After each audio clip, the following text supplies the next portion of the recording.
Assalomu alaykum aziz do'stlar, kanalimizga xush kelibsiz. Kanalimizda mehmon bo'lsangiz, kanalimizga obuna bo'lishni unutmang. Markaziy bank tomonidan belgilangan xorijiy valyutalarni O'zbek so'miga nisbatan 23-may kuni uchun amal qiladigan qiymatini e'lon qildi. Shoshmang. Siz yangi Samsung Galaxy yutib olishingiz mumkin. Ha, aynan siz.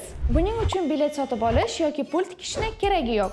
Anjirpay ilovasi orqali Rossiyada O'zbekistonga atigi 5000 rubl yuborishingizni o'zi kifoya. Pulni Uzcard, Humo, Visa kartalariga yoki naqd ko'rinishida yuborishingiz mumkin. O'zingizga ma'qul ko'rinishda pul yuborib, Samsung Galaxy egasiga aylaning. Anjirpayni hoziroq istalgan platformadan yuklab oling. Imkoniyatni qo'ldan boy bermang. Aksiya muddati cheklangan.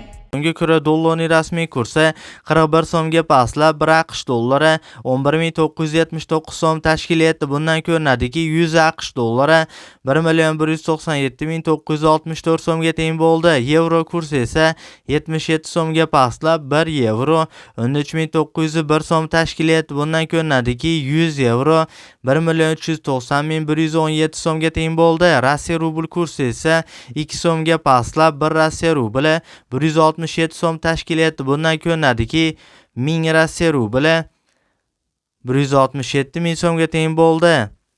Eslatib o'tamiz, har kunlik dollar, yevro, rubl kurslarini kuzatib borishni istasangiz, kanalimizga obuna bo'lib, qo'ng'iroqcha tugmachasini bosib qo'yishni unutmang. E'tiboringiz uchun alohida kattakon rahmat.